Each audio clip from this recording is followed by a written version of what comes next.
My mother, best thing she ever did for me was not know what the heck I was doing when it came to sports. You're not worried when they're with you. You're worried like when they're not. Nobody's going to put more pressure on that child than himself.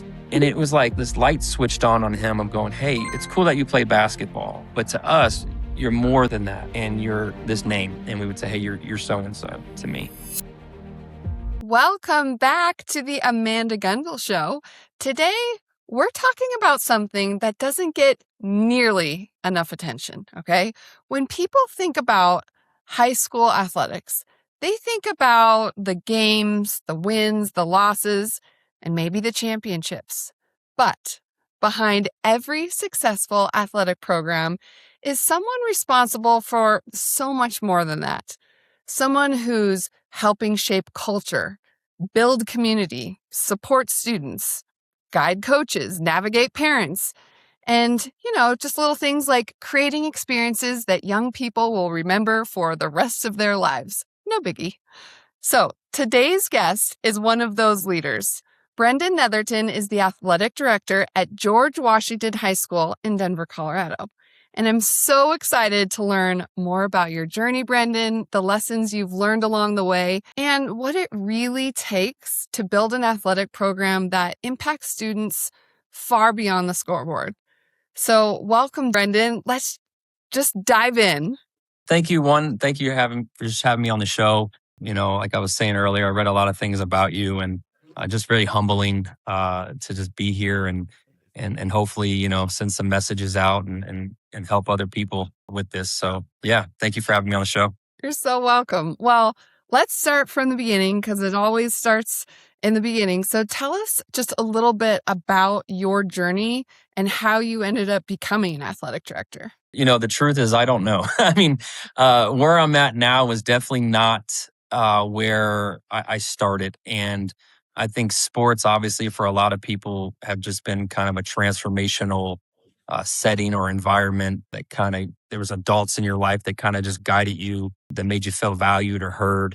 And it probably started, young on, just get into athletics. And my mom was a single mom of 3 boys. And, she kind of grinded and worked her tail off. And so she, just made this like conscious decision, or maybe not even knowing of, you're going to get involved in something. And maybe that was for like, hey, I got to go to work and you need to be somewhere safe. But more importantly, I think she understood the power of us learning from other adults and leadership. And that kind of carried on really with my older brother, Shane. I watched him, get involved and be connected. And then just more importantly, have something to do, after school or whatever it was. And then I kind of watched him, and then I realized, hey, I can do that too. And then it kind of carried on from, middle school to high school, just playing and getting involved in everything I could, if it was wrestling or baseball or football, basketball, whatever it was, just to be around my friends. And then all of a sudden, you get a knock and you get on the door and you get a scholarship and you play in a small town in McPherson, Kansas, from McPherson College, go Bulldogs. And you learn things there and you make connections. And I got to play under a guy named Brian Ward.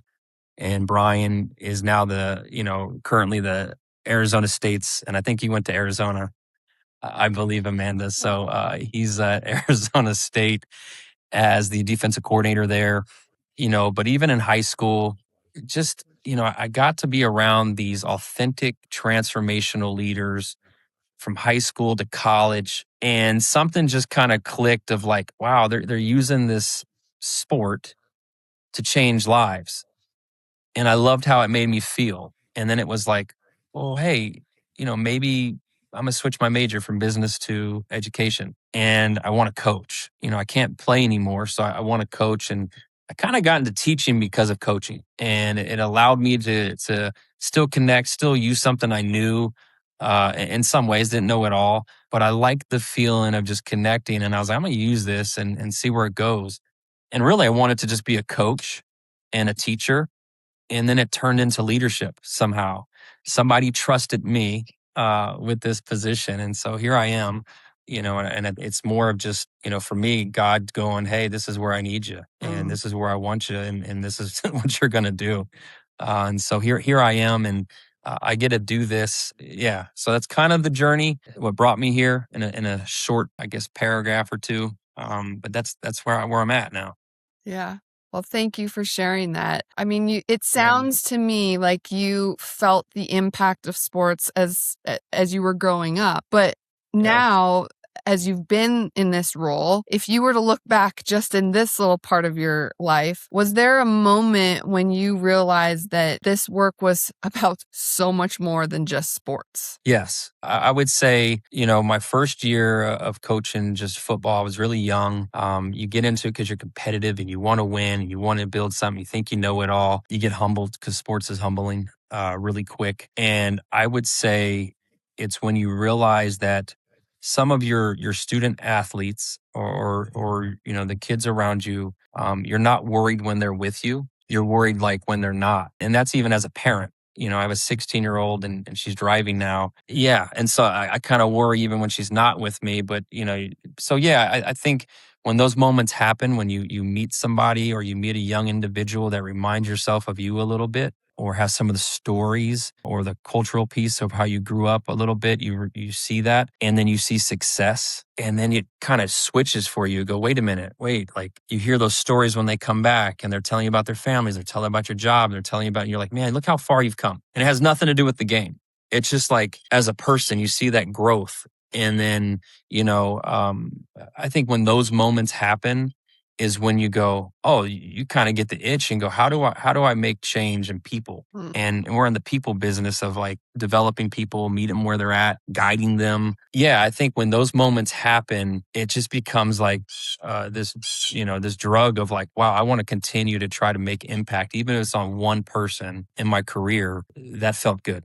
I love that. So, speaking of that, and getting to see these athletes develop, not only as a coach, but now as the athletic director, what Yeah. traits do you think consistently predict success in life? Not just in sports, but actually in life. What are you seeing? Yeah, that's a great question. I would say when I'm looking at like, predictors of that, I'll be honest, I don't know if necessarily you can predict success in life. I would say in our position, what we do is try to create an environment for them to learn or develop traits or add on to the traits that they currently have to help them be successful for what's next.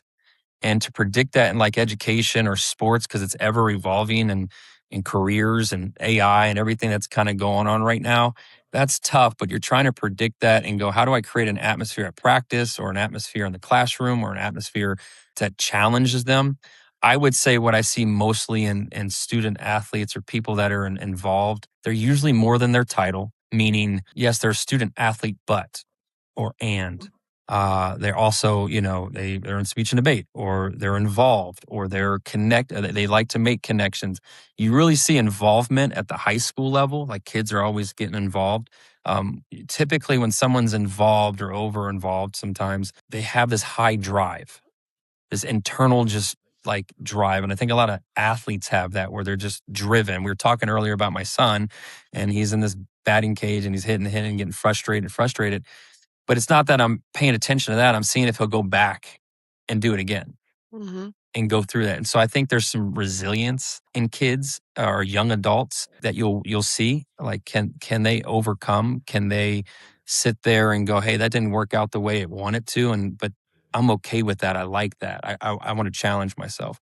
And there's simple things. Do we teach them how to be on time and starting there? And there's a starter practice for a reason. There's a starter classroom for a reason. Can they do those things? Can they sit there and not just compete on the field, but are they competitive outside of the field?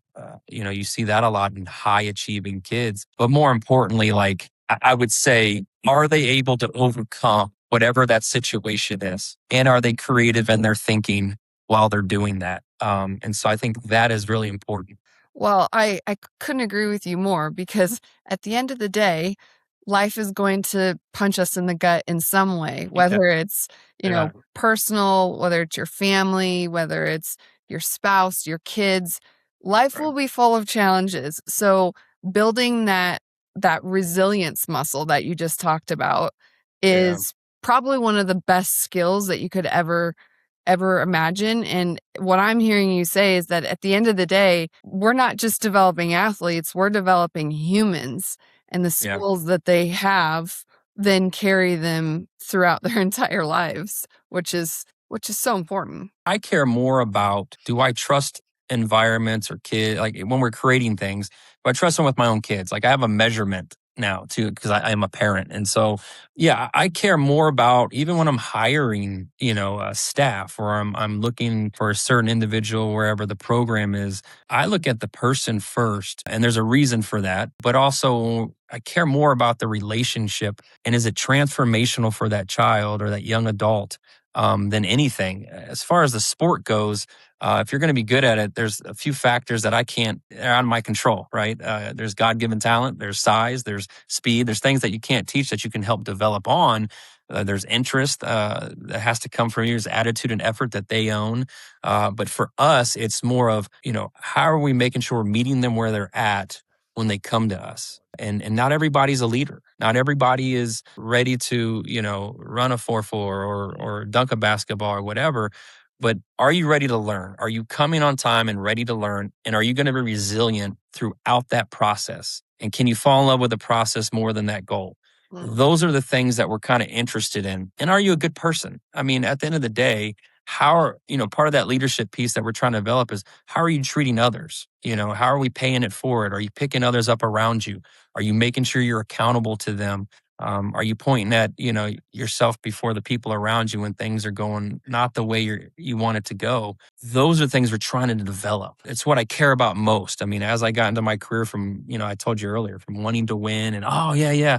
Then you get in there and you go, wait a minute, like, what's the impact? How are you changing somebody's, life, or how are you making sure you're directing them to help, change their own life? How do they help themselves? Because ultimately, that's what I want to see at the end of the day. Absolutely.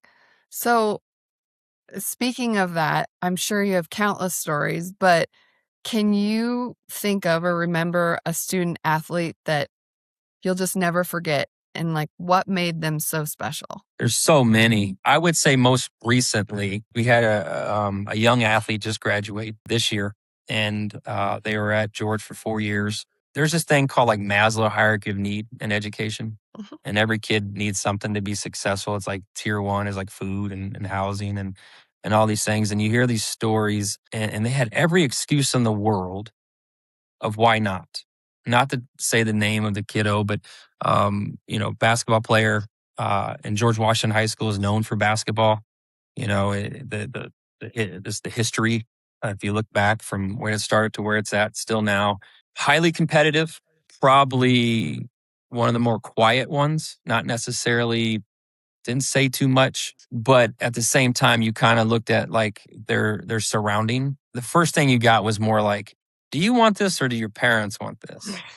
Like, who wants this? And the expectations, I think, around our student athletes right now, the pressure, especially now with how, everything you see with social media and, all, I could not do that pressure right now, these kids. But there was a lot of pressure coming in. It was a lot of pressure freshman year, a lot of pressure of, you need to be performing here to feel valued, to feel heard, to feel important. And it made you sad a little bit, because you're just like, no, no, you got it all wrong. Like, we're just using it. You're great at this game, but how are you feeling? Are you okay?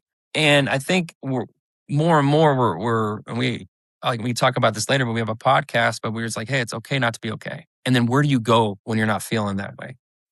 And you would look, and they would have a bad game, and you would see that reflect in the classroom. You'd see that reflect in attitude. You'd see that reflect in it was like everything was just that. And so for me and the coach, Coach Hammonds is my basketball coach, and he's brilliant at creating relationships. What I watched and what we kind of did was, we talked to him everything but basketball. We never would bring it up, the game, nothing. We already knew he was driven in that way. Nobody's going to put more pressure on that child than himself. And so we would just talk to that kiddo about, what'd you eat? Did you eat? Where'd you sleep last night? Did you sleep? How can we help? How can we support?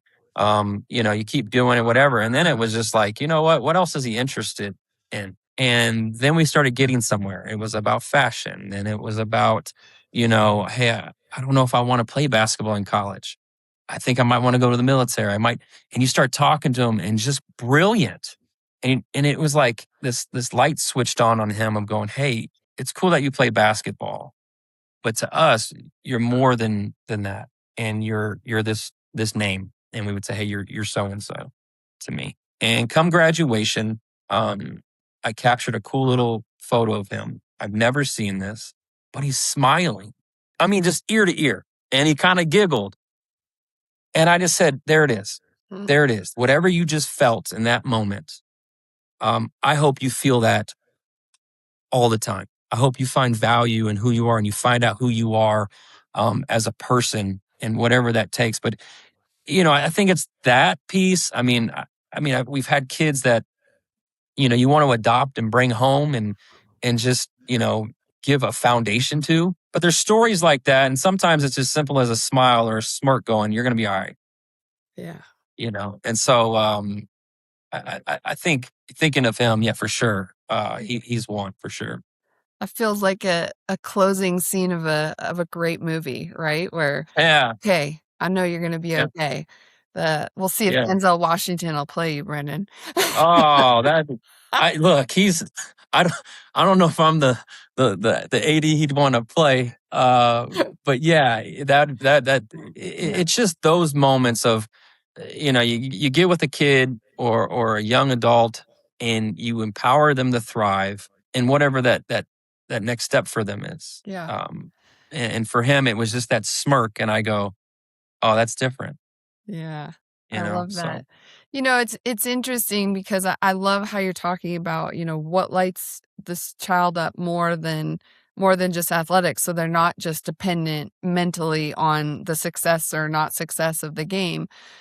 yeah. And one of the things that I found in my work is that on the flip side, a little bit of that there's so many parents out there who they genuinely want to connect with their kids through their sport, but Yeah. maybe they don't understand it. They don't, they can't, Mm, especially moms. Like dads, for the most part, get sports. There's certainly exceptions to that rule, but especially yeah. moms, I hear this all the time where they're saying, I want to have a relationship with my teenager, and Right. this is the thing they care most about, but I don't necessarily have the lingo. I don't understand what they're going through because I don't understand it. Is that something that you see with your parents in those Mm, relationships? And like what kind yeah. of, challenges does it create? Yeah, one, I have some of the greatest parents in the world at George Washington. I really do. That community is so lovely, so supportive. I don't know how I hit the jackpot when it came to like this stop in my career with parents. And so to answer your question, yes. And I'm going to give you my mother, the best thing she ever did for me was not know what the heck I was doing when it came to sports. Mm, Meaning, I think there's value if you know how to use. It's like, if you have a power and how you use it, that matters. And so I'm very careful. Like my mom, I'll go back to that. My mother would come to a game or two of football, if it was we were wrestling or whatever it was, baseball, young, and never once. And I don't know if this was purposeful or she was just like, never once did I have this conversation of, hey, Brendan, what were you thinking in the box? You know, or Brendan, I saw you out there playing football, and you missed a tackle, you know, uh, or the car ride was weird, or the bus ride was weird. I never had to deal with that. And and to me, that's probably what I needed. And don't get me wrong, I think there's value in having knowledge of a sport, but I think you also have to allow your child, and this is from a parent perspective, and I'm not the perfect parent either. You got to allow them to do their own thing, mm, and living through them is maybe what you're asking, or I want to have a relationship with them. Yeah, I think that's great, and you should be there. And I always challenge parents, or I always talk to them in my beginning of the year thing. I say, hey, what's your job as a parent? And we have parents that want to be the coach, right? I think when being a parent, be a fan. mm, Be that when they get in that car or they come in home, some people go through food and make you happy and cook that meal or whatever. Be a parent, but don't what I dislike seeing right now and how sports is trying is you're having parents live through the kid and their experience. And one thing I've learned really quick with my son, and he's 10, and I have a 16-year-old daughter too at George. For both of them, they're all different. And I have a little one too, Quinn. I had to have a conversation with Nolan, the middle, because I know the sports he's playing. So to give an example, baseball right now, football. And my rule is this: if I think that I can do it better than how he's getting coached, then I need to apply and I need to do it then. My wife will tell you, she looks at me before and says, hey, you're yelling and you're a passionate fan right now. And how about you sit down and stop making that anxiety in your kid because they're looking at you. And she's right. But even Nolan, I had to ask him, I had to have this talk with him like, hey, right now you're 10. Do you want me to be dad or how do you want me to do this? You want me to be coach? You want me to coach you? How do you want me to coach you? What does that look like? Because we have this thing called a relationship. And I know on that car ride home, if I'm coaching him, that's a different than a coach, relationship. Parent, then I'm a parent too. So it's like, I don't want to ruin that. I want him to have fun. I want him to learn to, be resilient. I want him to do all those things, but it might be on his time, and sometimes we got to let them fail and we got to let them, experience that failure. And when they come to you, because they may ask your opinion, but until that happens or until they ask for that, I really think that parents, it's okay not to know. And it's okay just to be a fan and be in there and just cheer them on. And if you want a relationship with them that's functional, that's not going to ruin, unless you're coaching it, unless they giving you that, hey, yes, you can coach me or give me that knowledge. I say just be a fan and give them what you thought you needed when you didn't have a good game or whatever that is. So yeah, I do see it, but I think through my lesson as a previous athlete, the best thing my mom ever did was not know and not necessarily care about the sport. Mm, Just going, hey, are you okay? All right, sure. you Yeah. know. Sorry, that's a long answer, but it's something I think I get into a lot with parenting Mm, and at the high school level, everybody knows better, right? Or everybody can, whatever that is. But I would just say be a parent, be a fan, just cheer them on. I feel like what you said was so important, which is sit down, have a conversation with your child, give them that respect and say, "Hey, I can show up for you in all of these different ways. What do you want?" And I think about my experience growing up because I had the dad who would read articles about Tiger Woods and say, "Oh, okay, he rings a cowbell in the middle of Tiger's golf swing to like get him ready mentally." So that's what my dad would do. So I had a Yeah. extremely hands-on dad, and same with basketball. He coached me in basketball. I'll never forget when he came home one day from work and it's like, "I have the new sport for you." And Mhm. so there was parts of it that were incredible and they made me the athlete that I eventually became and being able to win state championships and things like that. Yeah. But there was also this fight that came with me just wanting to be a teenage girl and not Yeah. necessarily wanting to get up at 5 in the morning to go practice before he would go off to work. There was a change at one point where he did say, like, how good do you want to be? Like, is Mhm. this something that you want? And if so, and it was just one specific tournament. It wasn't my whole career, unfortunately, but it was one specific Yeah. tournament. He said, how well do you want to perform at this tournament? And Mhm. I was, 14, 15 years old. And I was like, I want to do great. He said, okay, well, if you want to do great, then let's get up before school. Because it happened to be a fall tournament. He said, let's get up before school. We'll go to that course. We'll practice at that course to get you, comfortable there.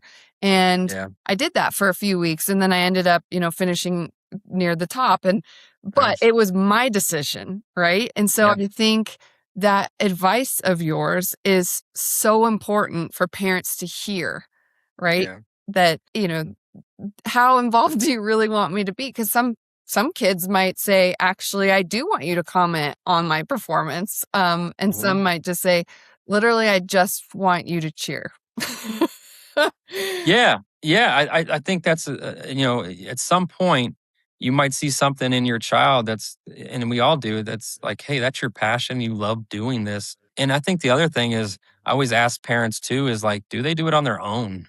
Is it something that like you'll catch them, doing on their own because they just enjoy it? That's probably one of the best sort of barometer tests is that are they, or litmus tests, that are they doing it on their own? You hear like Yeah. the greats like Phil Mickelson's mom talk about he would get in trouble because he would never come home from the golf course, right? Mhm. And so, okay, it's in his bones. You're not Yeah. forcing him to go out there or her. Yeah. So, Yeah. yeah, 100%. I think that's what like my mom was just like, no, he just likes doing that. And yeah. that worked for me, for my son, he's asked like, dad, no, like, but I also as a parent have to like check myself as well, because we're going to be harder on our kids naturally because we want, them to be great at what they love. But we can't want it more than them. Yeah. Yep. So Yeah. yeah. I hear you on that. Okay, so let's do a pivot because I love talking about I could talk about parenting and Yeah, no just doubt. forever, but I Yeah. really want to get into, the athletic director side of things a little bit. So, can you help because I think a lot of people really don't understand the realities of what it is to be the athletic director. So, can you help with that? Like, what do people not understand about your day-to-day job? I would say a couple things.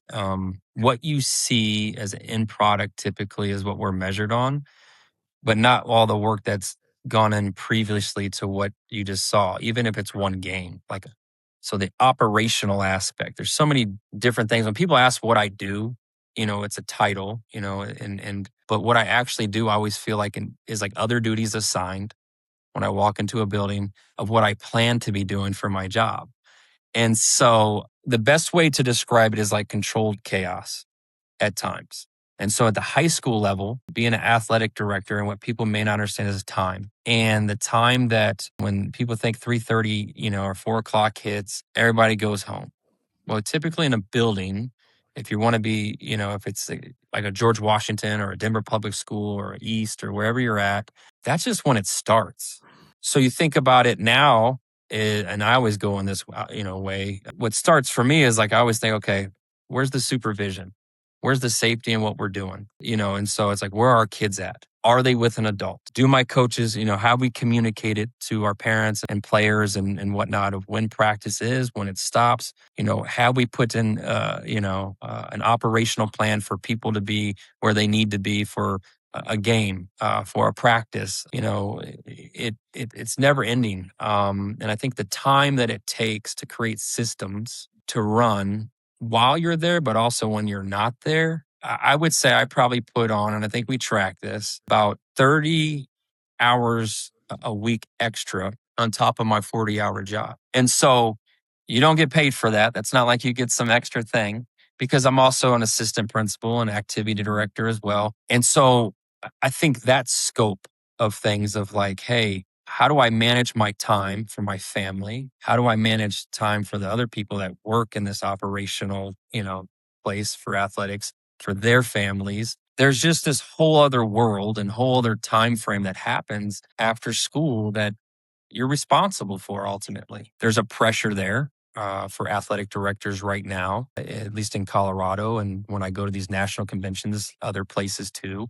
that now with the legalities that you could face if you don't have these preventions in place or supports in place prior to. So you're always thinking that way. You're responsible in a lot of ways with open enrollment in Colorado of building programs and keeping people interested in your high school and what are you doing that without the big R word of recruiting they talk about, like how do you create these systems to say, hey, winning a championship in your own backyard or developing you as a person in your own backyard is there's just all these things that are coming into play right now that are pressures or challenges that you're facing and the overall time that you're putting in to make one night safe and welcoming and successful. It's tough. And that's why you see the reflection of like 75 to 80 new ADs in the state of Colorado every year. And we're losing kind of I was at CADA, I'm on the Colorado Athletic Director Association board, and we were just talking about everybody that has that 20-year, 15-year experience, 30 in this sector, they're no more. Mhm. It's like running backs as ADs. Every 2 to 3 years, you're rotating through them, and on average. And so those knowledgeable ADs and everybody that has all this, mentorship that they've given, they're all retiring. And now there's this big gap. You got 2 to 3 years, and then you got people like me that are kind of getting into that 11, 12-year cushion. But between us now, that's no more because of how things are changing, because you're not just an AD anymore.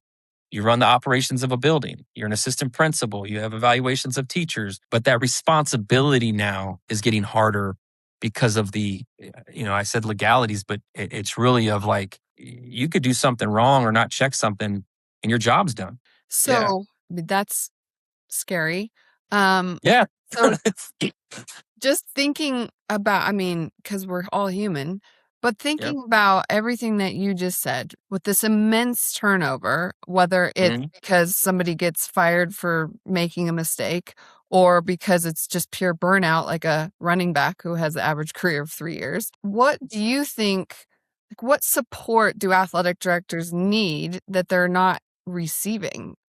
And I would say, yeah, and luckily I do, and we're always talking about this. I have a principal in Dr. Davis.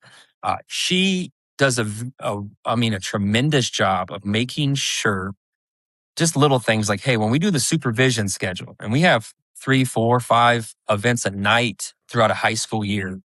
I mean, it's nonstop. You get the fall, you got 8 sports. She does a great job of going, hey, we're going to share supervision. It's not just on Brendan. It can't, as a leadership team, deans, assistant principals. She makes sure that when I create that supervision schedule, that she goes, hey, everybody's going to have this amount. We're going to evenly divvy that up because people have lives. Mhm. And I need to make sure that you don't burn out and home's taken care of. So it starts there.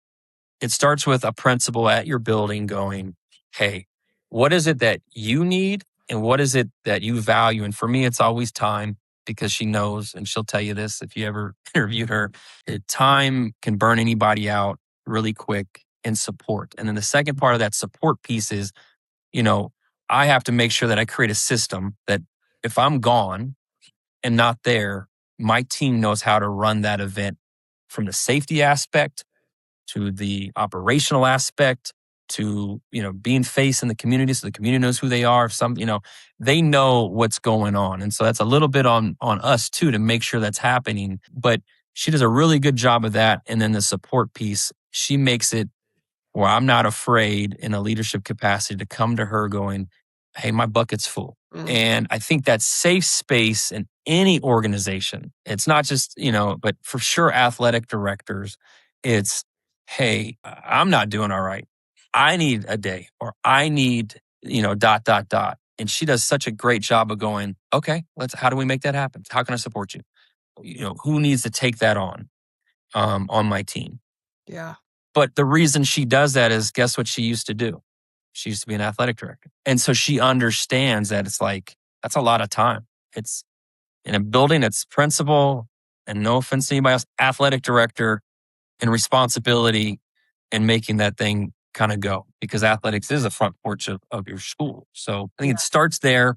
And I think it has to do with what we talked about earlier with kids, even having a conversation about what does support look like to you? Because for me, it's time. And if I have to I don't want to miss a game or a dental appointment or a dance recital or whatever it is, if you can value that, I can promise you I can have a system in myself where I need to be when I need to be, enough to be successful. Yeah. Wow.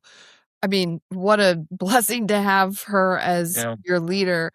And at the sure. same time, to be self-aware and confident enough in yourself and your abilities and what you do to create those boundaries, to be willing to be vulnerable, right? To be able Yeah. to say to your leader, hey, I need a day. Because a lot of us who are high achievers, and I call myself an overachiever all the time, you're afraid to say no, or you're afraid to say I'm burnt out, because that then looks like you're incapable or you're weak or whatever. And so having Yeah. that self-confidence and to say, I know I'm capable. I know I'm doing Right.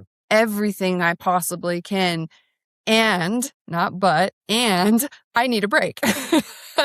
Yeah. So that Yeah, 100%. And I would say the other thing too is like, how are we making sure? And what we were just talking about at CADA, which is that Colorado Athletic Director Association, meeting for the board, was what are we doing to ensure? Because some principals don't know what they don't know. If they've never done, been an AD, they may not know. And so it's like, how do we also educate those around us to go, hey, how are we making sure we're taking care of this person? Because here's the data, they're turning over this much. And everybody knows if you turn that position over, it's like any leadership for companies. Even if you turn leadership over so much, it's not going to be successful. So there is a gift in like longevity and in that position going, hey, we have, retention here. And so I think it's educating that too. And I think that's our next step with the board is we talked to Mike Kruger, the commissioner, CHASA, which is our governing body of athletics here in Colorado, about, hey, how do we have some professional developments at like CASE, when we do our administrative, leadership retreats, and how do we have principal and ADs kind of have that open talk and dialogue in front of principals going, have you ever thought about this? Because they might not be thinking about it, because principals, they also have a hard job and they have a lot on their plate. They're just wanting to go, hey, just don't have it on my table. It's, sometimes when it gets to my table, now I got to handle it. They may not know. And so I think it's educating other people too about what is this position in your school? Because it's all different. They might have different roles. And what does it look like to support that and feel supported in that role? Okay, another hot topic that I would love to get your take on is that Mhm. so many people have heard the term Title IX, right? Like they Uh, might not fully understand the actual impact of it. So mhm. help us go there. And like, how has Yeah. Title IX, has it changed opportunities for students? And what do you think the legacy will ultimately be? Yeah, I love it. And I'm such a proponent. I love women in sports. It's the one thing, if I can just make better everywhere, it's like inclusion, making sure like our kids that are in our Special Olympics and, places, but also our women in sports. Because all you got to do to understand why it's in place is you go to your school, wherever you graduated from, and say, hey, can I have your yearbook from 1960s through the 90s, even to now? And go point out how many women's sports that you actually saw and go, man, when did it really start developing? I mean, you'll get into like the 90s and still not be even equal in like opportunity. Forget equability, the equity part yet, even just equal in opportunity. And so I think, one, I love it. It's something that every school, every AD, every principal, every association should really look in, because we have failed, in my opinion, our women athletes tremendously all the way up until maybe, I would even say Caitlin Clark in some ways, making a splash in what the WNBA is doing now, but even not even close to where they should be, because of we thought, hey, women should be dot dot dot, instead of no, the whole Michael Jordan, commercial with Mia Hamm, I believe, and anything you can do, I can do better. We probably should bring that back, right? What a great commercial, because that's why Title IX's in place. It's to give opportunity and make sure the first thing we think about, and I don't have it on, I have this little bracelet. It says dad on here. And Quinn, my 7-year-old daughter, she made this. But it reminds me of, as myself going, when I'm making decisions, am I making these decisions with everybody in mind? Who's this going to impact the most? What's the chain reaction? And that's kind of how I look at Title IX, in the sense of like it's you don't want the Office of Civil Rights in your school, Mm-hmm. because that's what will happen. You get a Title IX complaint going, hey, I'll give you an example at George, the girls' backstop or what they have is not the equivalent or even close to what the boys' baseball team has. Well, built in 60 whatever, well, they weren't thinking about women's sports at all. And so facility wise, money wise, clothing wise, opportunity wise, all those things have to do with Title IX. And are we giving the same access, the same ability to have access to those things for our young women in sports? Mm. And the answer is no, we haven't. And no, we're not even close to doing that. So that's why when I look at my bracelet, I think of my daughter. So when there's a financial thing that happens or an operational thing or a bond or whatever, I ultimately go, let's first impact and make this opportunity for our women first. And we have about, I don't know how many years of having to do that to make sure that we're even caught up to it. So legally, we have a responsibility as educators and athletic directors. And in sports, you'll see the biggest Title IX issues. You could walk any school and go, do our girls have the same access as our boys in these things? Fundraising. I mean, money. We talked about ADs and that pressure.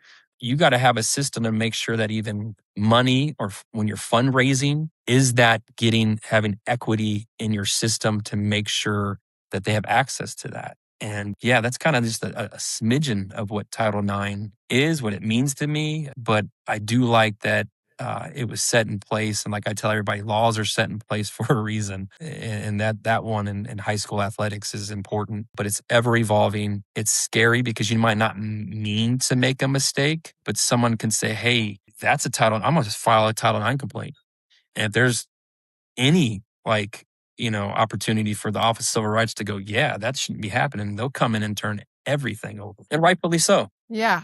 I mean, there's two sides to that coin, right? Because in some cases, extremely warranted, and in others, it's an honest mistake, an honest oversight. So that's always a delicate balance. And Yeah. but I think having your heart and being cognizant of it, I think people think it's, oh yeah, it's in place, it's good, everybody's equal now, and it's interesting to hear your take that we're not even scratching the surface at this point. No, you can go to a school and look at the hiring, like count how many women are on your staff, and look at that. And do you have a bias? You could be born with it and you might not mean it.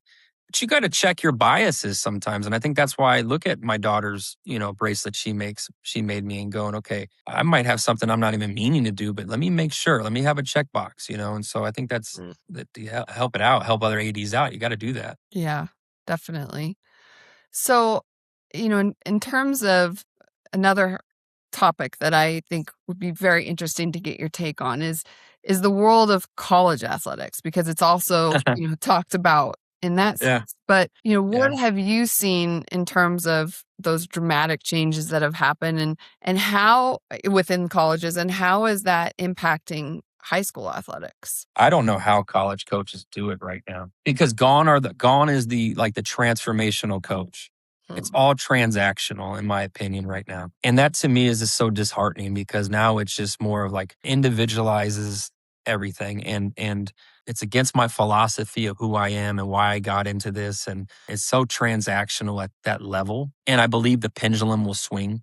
It will come back to, you know what, I want to send my kids somewhere I trust, not a dollar amount. And maybe that's a challenge to parents out there. I get it. You want to do NIL and make whatever, you do that. But I'm going to send my kid to somebody like Brian Ward. No offense. I know you're in Arizona. He's at ASU. He was my college coach, but he is such a transformational person. And hands down, if someone said, hey, your kid's good enough to play here, I'm looking at who's this coach? What's this environment? Who are the players? You want to do something as a parent, go do that. Go, who you're going to be around, it's okay I want them to change as a person because that's going to pay off way down the line more dividends, than anything.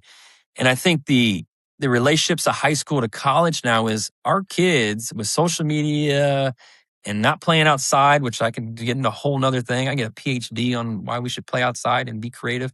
But that relationship of what they see now, I feel like high schools now are like JUCOs in the sense of they pick and choose. Like parents, we have open enrollment. They're going, what's pretty? Oh, that looks pretty. The facilities, I'm in an older school, so it's like, man, I'm fighting facilities. It looks pretty, and we're gonna go visit these schools when you're in 8th grade, and so they're getting that ideas from, it trickles down. Everything does. I mean, NIL now is in high schools where you got kids getting paid millions of dollars. We have a runner in Niwot, and good for her. Like, great for her. She's awesome. You see that, but now they're picking and choosing, and then they'll go to a school and they'll go, I didn't like that. I didn't get that playtime I wanted. I'm going somewhere else. And so, but we're also we can't really combat that. We're educationally based, in a lot of ways, but then we have to figure out, how do we keep enrollment up? Because that's a pressure that we get outside. And then it's like, well, how do we get them from not leaving? And it's like, they could do a year, they could do two, and then they're gone, because they found somewhere else. Or they could do a camp and go, oh, I like it here more. Yeah, you see that at college. I didn't like it here. I'm transferring. Everything trickles down. And it's like keeping up with the Joneses, and it's so hard. And you're just like, you know what? I'm going to take a different route. And I'm keep telling my coaches, we're going to keep doing what we do. And we're going to use sports to change lives.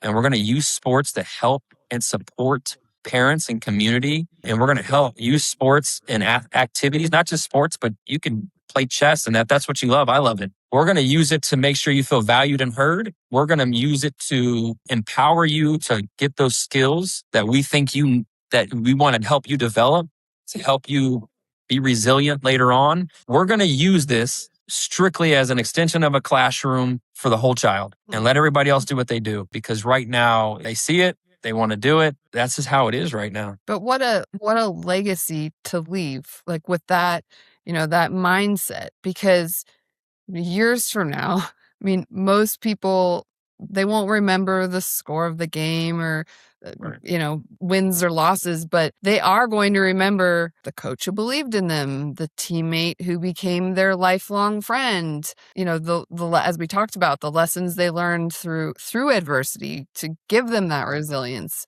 And really, the people like you and other adults who shaped the person that they became.